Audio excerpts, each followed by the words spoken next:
সম্মানিত গাইজ, আসসালামু আলাইকুম। আমরা আজকে আছি হাকিমুদ্দিন লঞ্চঘাটে। আপনারা দেখতেই পাচ্ছেন হাকিমুদ্দিন লঞ্চঘাটের আজকের পরিস্থিতি। যদিও আজকে সকাল থেকে আবহাওয়া একটু খারাপ, আমাদের এখানে গুরু গুরু বৃষ্টি হচ্ছিল এবং আকাশও মেঘাচ্ছন্ন ছিল। তো যখন দুপুর 1টা থেকে 1:30 বাজে তখন থেকেই জোয়ার আসা শুরু হয়। জোয়ার যেতটুকু মানে আশা করছিল যেতটুকু হবে, তো আজকে তার প্রায় 3 গুণ জোয়ার এসে পড়াতে হঠাৎ দোকানদারদের অনেক অসুবিধা পড়তে হয়। বাজারের ভিতরে দোকানে প্রায় অনেকের দোকানে হাঁটু পরিমাণ পানি, কারো দোকানে গলা পরিমাণ পানি, কারো দোকানে মাজা পরিমাণ পানি, এই পরিমাণ পানি হয়েছিল। তো আমি বাজারের ভিতর দিয়ে এসে যখন হাকিমুদ্দিন লঞ্চঘাটে আসি, এখানে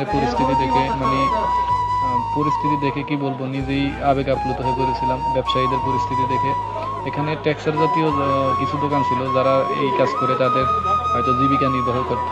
আজকে তাদের সেই স্বপ্নগুলোই হয়তো বিলীন হয়ে গেছে। অনেকের দোকানের মালামাল জোয়ারে নিয়ে গেছে, অনেকের দোকানের টিনের চাল প্লাস বেড়া এগুলি সব জোয়ারে নিয়ে গেছে। তো ব্যবসায়ী ভাইদের খুব কষ্ট হচ্ছে এগুলো সরাতে।